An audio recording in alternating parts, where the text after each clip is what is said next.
आज हम लोग सीखेंगे कि किसी वस्तु का अंकित मूल्य दिया गया हो और बट्टा प्रतिशत दिया गया हो तो बट्टे की राशि कैसे निकालेंगे। पुनः उस वस्तु को खरीदने पर दुकानदार को कितनी राशि अदा करनी पड़ेगी। इसके लिए हम लोग एक सवाल का उदाहरण लेते हैं। जैसे कोई रेडियो है जिसका अंकित मूल्य 600 रुपया है।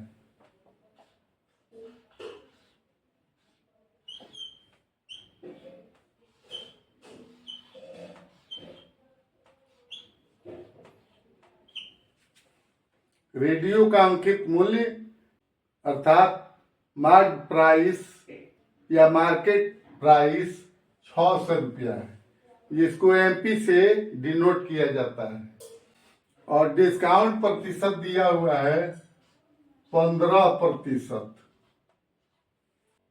तो हमें निकालना है कि यदि रेडियो को दुकान से खरीदा जाए तो दुकानदार को कितना छूट देना पड़ेगा, अर्थात दुकानदार उस रेडियो पर कितना छूट देगा और छूट के बाद हमें उस रेडियो को खरीदने के बाद दुकानदार को कितना पेमेंट देना पड़ेगा। हम जानते हैं कि 100 रुपया पर 15 रुपया का छूट है, अर्थात 15 रुपया बट्टा मिलता है। 15% का अर्थ यही हुआ कि 100 रुपया पर 15 रुपया डिस्काउंट है। तो इसलिए 1 रुपया पर कितना डिस्काउंट होगा, 15/100, अर्थात 1 रुपया अगर रेडियो का मूल्य होता, कल्पना कीजिए, तो हमें छूट कितनी मिलती, 15/100 रुपया, अर्थात डिस्काउंट हमें मिलेगा 1 रुपया पर 15/100 रुपया। अब हमें यहाँ पर 600 पर डिस्काउंट निकाल देना है। तो रेडियो का मूल्य है 600 रुपया।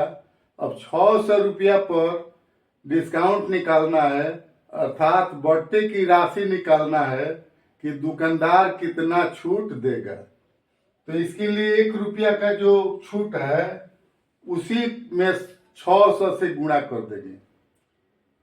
1 रुपया का जो छूट है 15/100, उसी में 600 से गुणा कर देंगे तो हमें मालूम हो जाएगा कि 600 रुपया पर वह दुकानदार कितना छूट देगा। तो 600 रुपया पर छूट कितना होगा, 600 गुणे 15/100, 2 जीरो से 2 जीरो कट गया। इस तरह से 15 छक्का 90 रुपया डिस्काउंट की राशि हो जाएगी रेडियो पर 90 रुपया, अर्थात 90 रुपया के छूट के बाद हमें शेष रुपया दुकानदार को अदा करना पड़ेगा। अब हमें बताना है कि रेडियो दुकान से खरीदने पर दुकानदार को कोई ग्राहक कितना रुपया देगा, अर्थात अदा की गई राशि। तो 600 रुपया जो अंकित मूल्य है, 600 रुपया में से घटा देंगे जो डिस्काउंट की राशि है 90 रुपया, तो यहाँ हो जाएगा 510 रुपया।